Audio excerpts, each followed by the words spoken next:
Assalamualaikum warahmatullahi wabarakatuh. Penasaran dengan cerita lengkapnya? Jangan lupa like, komen, share dan subscribe channel Rahasia Ranjang untuk melanjutkan menyaksikan cerita ini. Dinda, seorang gadis berhijab berusia 20 tahun dari desa kecil di Malang, baru saja lulus SMA dan berjuang mencari pekerjaan.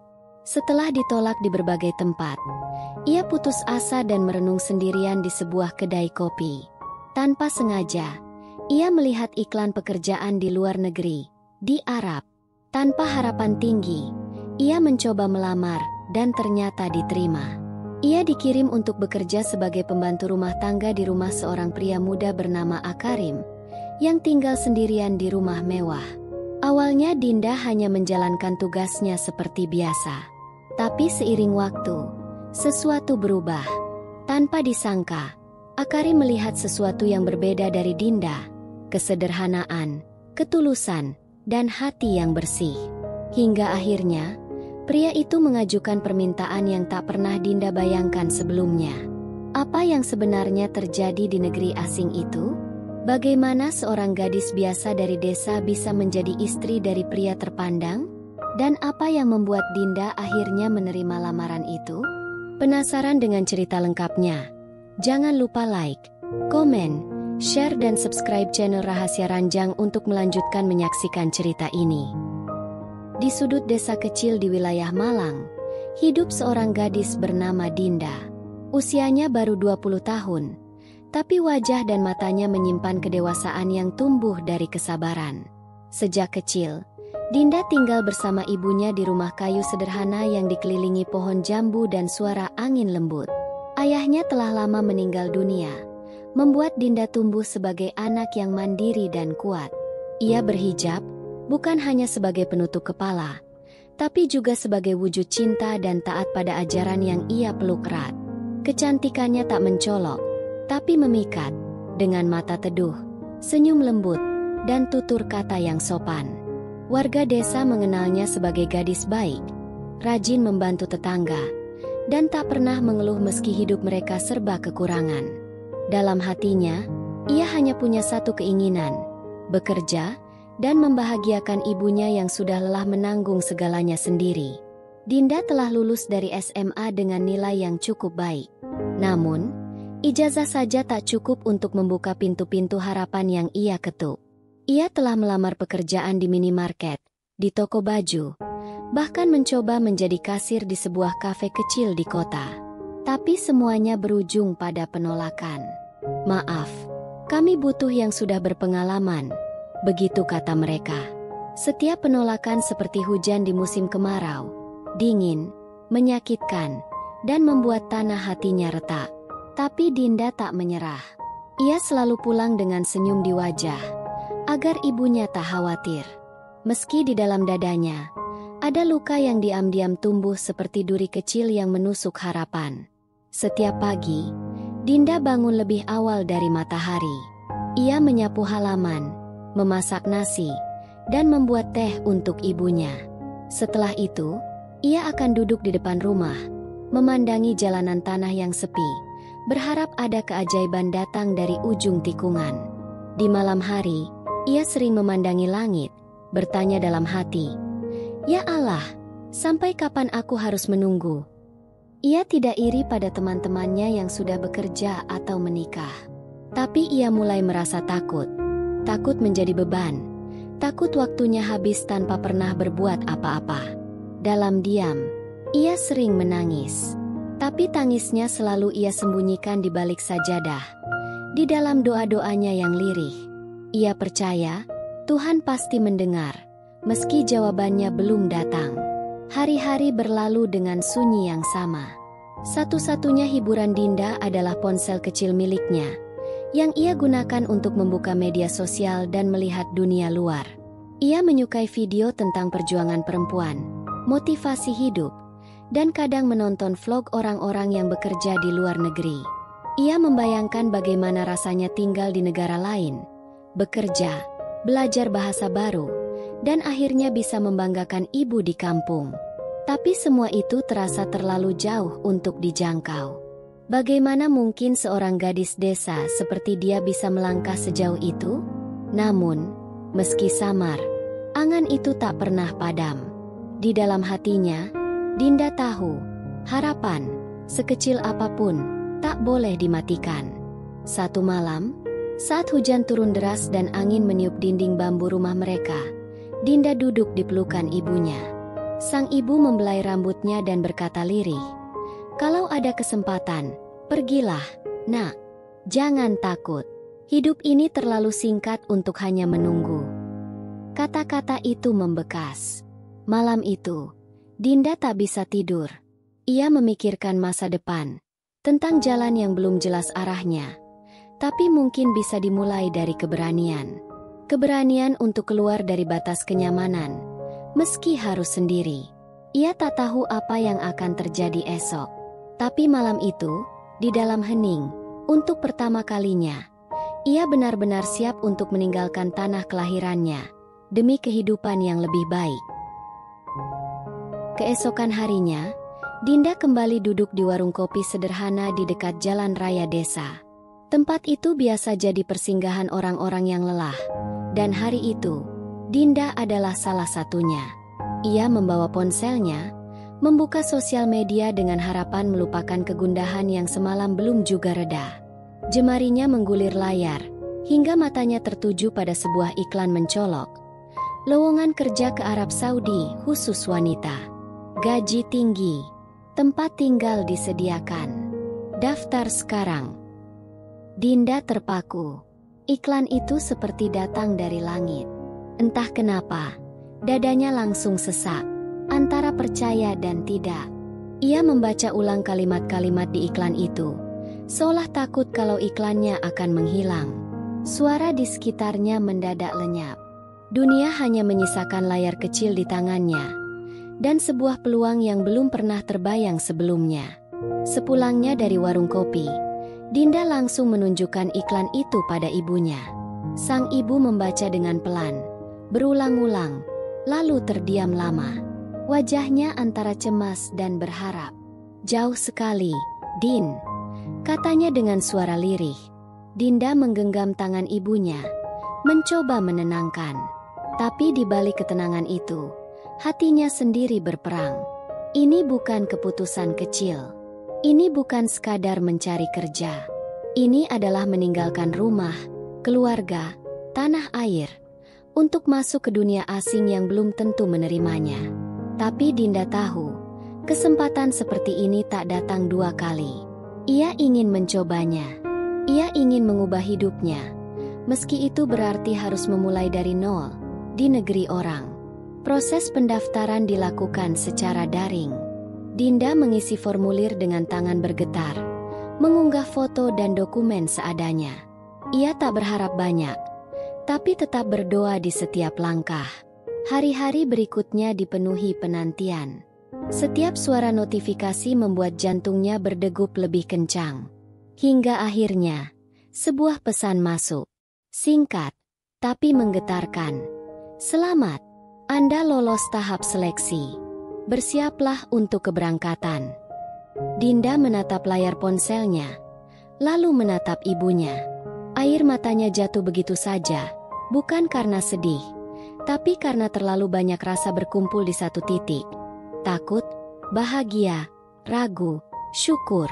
Ibunya memeluknya erat. "Kalau ini jalanmu, ibu akan doakan selalu," katanya. Dan pelukan itu menjadi kekuatan terakhir yang Dinda butuhkan sebelum pergi. Hari keberangkatan pun tiba. Langit desa mendung, seolah ikut berat melepas kepergian gadis itu. Warga desa yang mengenalnya datang untuk mengucapkan selamat jalan. Beberapa menangis, beberapa mendoakan dengan tulus. Dinda mengenakan pakaian sederhana dan hijab yang biasa ia pakai ke masjid. Tak ada koper besar, hanya satu tas ransel yang berisi doa, harapan, dan sedikit pakaian. Ketika ia melangkah naik ke mobil travel yang akan membawanya ke bandara, Dinda menoleh ke belakang. Rumah kayu itu, ibu yang berdiri memeluk kerudungnya, suara jangkrik di antara ladang, semua akan ia tinggalkan. Tapi ia tahu, Ia tak sedang kabur. Ia sedang melangkah menuju takdir yang entah seperti apa bentuknya. Dan keberanian itu adalah bentuk cintanya yang paling dalam. Pesawat yang ditumpanginya perlahan lepas landas menembus awan. Untuk pertama kalinya, Dinda melihat dunia dari ketinggian. Dan dunia itu begitu luas. Ia duduk diam. Jantungnya masih tak tenang. Matanya terus mengintip jendela pesawat, mencari rasa aman di balik langit. Di sampingnya, seorang perempuan dari Jawa Timur juga hendak bekerja di Arab. Mereka saling bercerita, saling berbagi rasa takut dan harapan. Dinda mulai menyadari, ia bukan satu-satunya gadis yang berjuang jauh dari rumah. Tapi di antara banyaknya cerita di udara itu, Dinda percaya satu hal, bahwa setiap orang memiliki garis hidupnya sendiri. Dan garis hidupnya kini sedang membawanya ke negeri pasir, tempat di mana kisahnya yang sesungguhnya akan dimulai. Langit Arab terasa berbeda, panasnya menyengat, udaranya kering, dan semuanya begitu asing bagi Dinda. Ia berdiri di bandara dengan koper kecilnya, bersama agen yang akan mengantarnya ke tempat kerja pertama. Mobil yang menjemputnya berjalan melewati jalanan kota yang lebar dan gersang.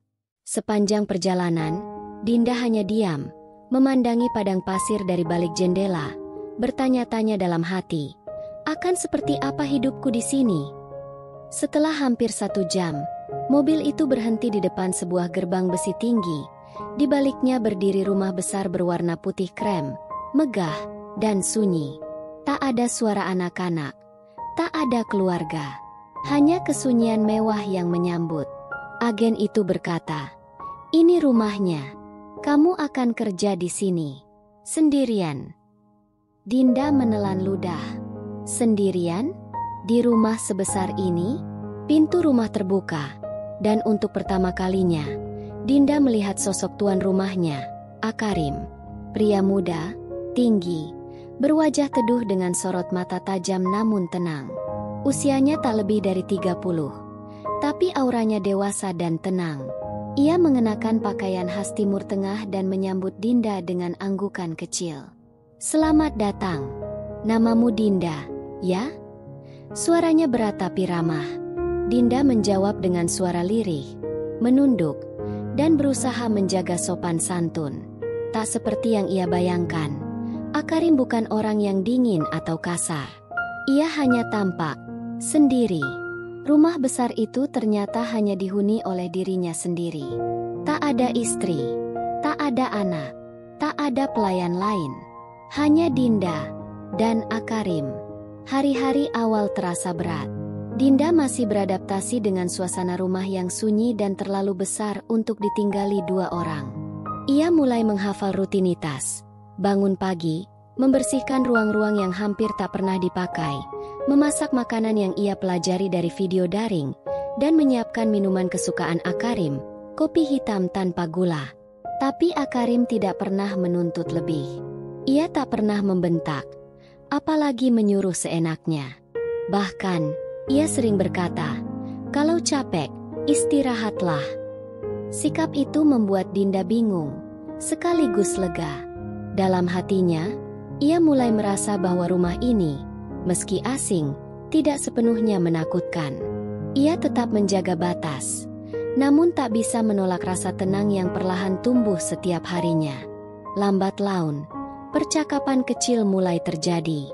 Akarim sering bertanya soal Indonesia, tentang desa tempat Dinda berasal, bahkan tentang makanan favoritnya. Dinda menjawab dengan malu-malu, namun senang ada yang peduli.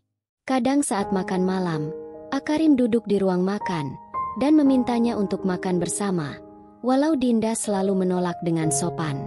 Tapi satu malam, Akarim berkata, "Kau jauh dari rumah. Tak ada salahnya merasa seperti di rumah." Kalimat itu membuat Dinda hampir menangis. Ada rasa rindu yang mendadak menyeruak ke permukaan. Dan di saat yang sama, ia menyadari bahwa pria ini melihat dirinya bukan sekadar pembantu rumah tangga, tapi sebagai manusia, sebagai perempuan.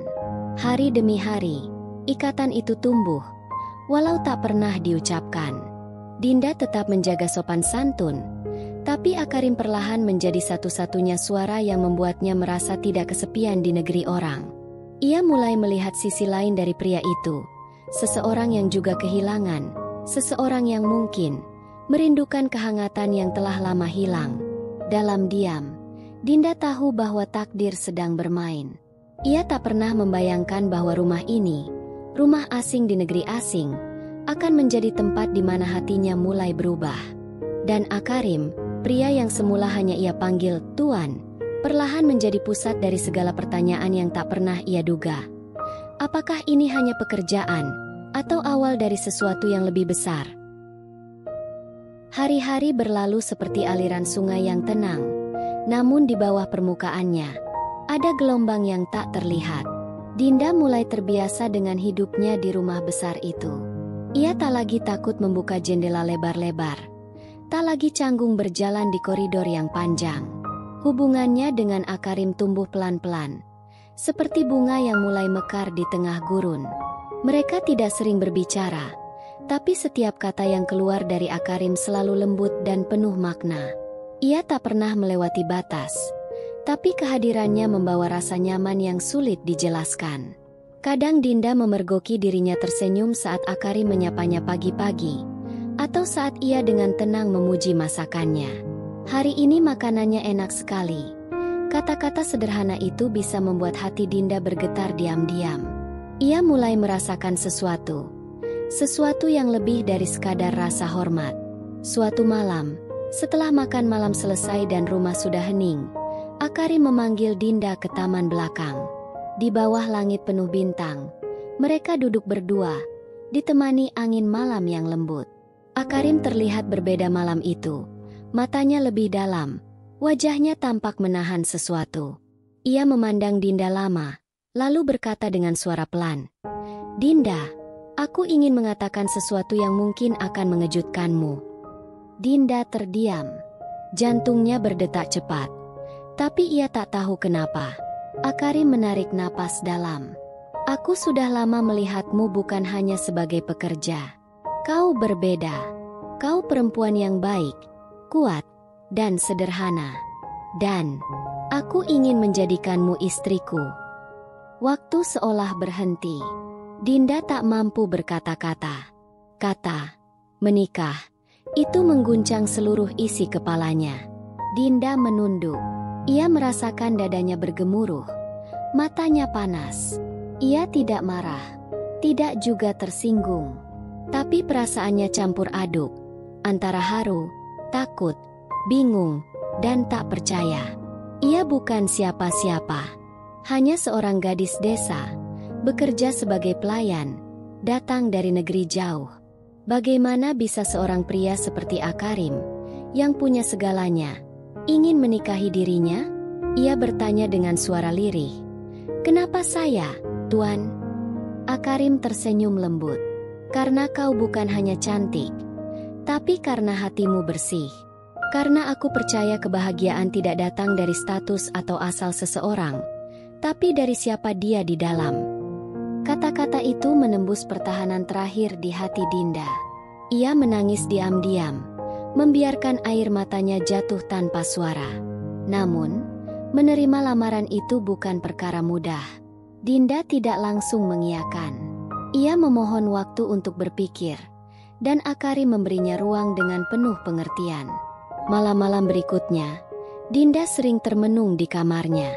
Ia membayangkan ibunya di kampung, membayangkan omongan orang-orang, membayangkan kemungkinan bahwa ia akan selamanya tinggal di negeri yang asing ini. Ia takut melangkah ke kehidupan yang tak pernah ia impikan. Tapi di sisi lain, hatinya tak bisa membohongi rasa hangat yang tumbuh dalam diam. Ia mencoba salat malam, berdoa dengan air mata, bertanya kepada Tuhan, "Ya Allah, apakah ini cinta? Apakah ini jalan MU?" Dan dalam keheningan, ia merasa ada ketenangan kecil menyusup ke hatinya. Akhirnya, di pagi hari yang tenang, Dinda berdiri di depan Akarim sambil menunduk. Ia membawa sebuah keputusan yang tidak lahir dari dorongan emosi, tapi dari ketenangan hati. "Saya sudah pikirkan semuanya," katanya pelan. "Dan Kalau Tuan masih ingin saya menjadi istri Tuan, saya bersedia. Akarim tidak langsung menjawab. Ia hanya memandang Dinda dengan mata yang berkaca-kaca, lalu mengangguk perlahan. Terima kasih. Kau baru saja membuat hidupku lengkap. Tidak ada pelukan, tidak ada ciuman. Hanya dua hati yang akhirnya menyatu. Dalam doa, dalam restu, dalam diam yang suci. Di negeri pasir itu, dua jiwa yang sebelumnya tak saling mengenal akhirnya menemukan rumah. Bukan di bangunan megah, tapi di dalam hati satu sama lain. Pernikahan mereka digelar dengan sangat sederhana, hanya dihadiri oleh beberapa kerabat dekat Akarim dan perwakilan dari agensi kerja Dinda. Tak ada pesta megah, tak ada gaun putih berkilau, namun langit Arab yang biru menjadi saksi bisu dari sebuah janji suci. Dinda mengenakan gamis putih sederhana dan hijab polos, sementara Akarim mengenakan pakaian tradisional yang bersih dan rapi. Saat ijab kabul diucapkan, mata Dinda berkaca-kaca. Ia tak pernah menyangka, hidup yang dulu penuh penolakan di tanah sendiri, kini membawanya ke dalam pelukan takdir yang begitu indah. Di dalam hatinya, ia mengucap syukur berkali-kali. Bukan karena kini ia menjadi istri dari seorang pria kaya, tapi karena ia dipilih dan dicintai. Bukan karena penampilannya, tapi karena jiwanya. Ia merasakan bahwa cinta yang hadir kali ini adalah cinta yang dituntun oleh tangan Tuhan sendiri. Hari-hari setelah pernikahan berjalan perlahan, penuh adaptasi dan keheningan yang manis. Dinda tetap menjalankan peran rumah tangga seperti sebelumnya, tapi kali ini dengan hati yang lebih ringan. Tidak ada lagi rasa sungkan saat menatap mata Akarim. Tidak ada lagi batas-batas canggung saat menyajikan makanan atau menyambutnya pulang. Mereka mulai membangun kehidupan sebagai pasangan, bukan hanya majikan dan pekerja. Akarim, dengan caranya yang lembut, terus berusaha membuat Dinda merasa menjadi bagian dari rumah itu sepenuhnya. Ia memperkenalkan Dinda pada keluarganya, mengajak berjalan-jalan di sekitar kota, bahkan membelikan Dinda telepon baru agar bisa lebih sering berkomunikasi dengan ibunya di kampung. Setiap hal kecil itu adalah bentuk cinta dalam diam. Cinta yang tidak banyak kata, tapi penuh tindakan. Meski begitu, Dinda tetap menyimpan kerinduan mendalam terhadap tanah kelahirannya. Setiap malam sebelum tidur, ia membuka foto ibunya dan rumah tua di Malang. Ada luka rindu yang tak bisa sembuh dengan cepat. Tapi Akarim selalu tahu saat hati Dinda sedang jauh. Ia tak pernah marah saat Dinda menangis diam-diam. Justru ia memeluknya dan berkata, "Kapanpun kau ingin pulang, kita akan pulang bersama." Kalimat itu lebih dari cukup. Dinda merasa dihargai, didengarkan, dan diberi ruang untuk menjadi dirinya sendiri. Ia mulai percaya bahwa cinta tidak harus memaksa tinggal, tapi justru memberi kebebasan untuk memilih arah. Dan saat ia diberi kebebasan itu, hatinya semakin yakin bahwa Akarim adalah rumah barunya. Waktu berjalan, dan di tengah kehangatan yang mulai tumbuh dalam rumah mereka, Dinda mendapat kabar bahwa ibunya jatuh sakit. Ia gemetar membaca pesan singkat dari tetangganya, dan tak menunggu lama, Akarim langsung berkata, "Kita terbang ke Indonesia besok." Tanpa tanya, tanpa menunda. Di bandara, Dinda menangis di bahu suaminya, bukan karena takut, tapi karena bersyukur. Di pelukan Akarim, ia merasa aman, seolah dunia luar tak lagi mampu menakutinya. Setiba di Malang, ia berlari memeluk ibunya yang terbaring lemah. Air mata dua generasi perempuan itu tumpah tanpa suara. Dan saat itu juga, Dinda tahu bahwa dirinya kini memiliki dua rumah. Satu di tanah kelahirannya, dan satu di hati seorang pria yang mencintainya sepenuh jiwa. Di bawah langit Indonesia, Dinda dan Akarim mengikat ulang janji mereka, bukan dengan cincin baru, tapi dengan saling menguatkan dan saling percaya. Mereka tinggal sementara di desa itu, agar ibu Dinda merasa tak lagi sendiri. Setiap pagi, Dinda membantu ibunya di dapur seperti dulu, hanya kini ia tak lagi gadis pencari kerja.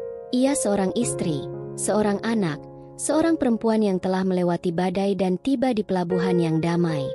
Dan saat malam datang, Saat langit malang dan langit Arab menyatu dalam doa, Dinda menatap wajah Akarim yang tertidur di sampingnya, lalu berbisik dalam hati, "Terima kasih, Tuhan, telah membawaku sejauh ini, untuk akhirnya kembali, sebagai seseorang yang utuh." Di balik semua luka dan rindu, cinta yang tumbuh diam-diam itu, kini telah menemukan rumahnya yang sejati.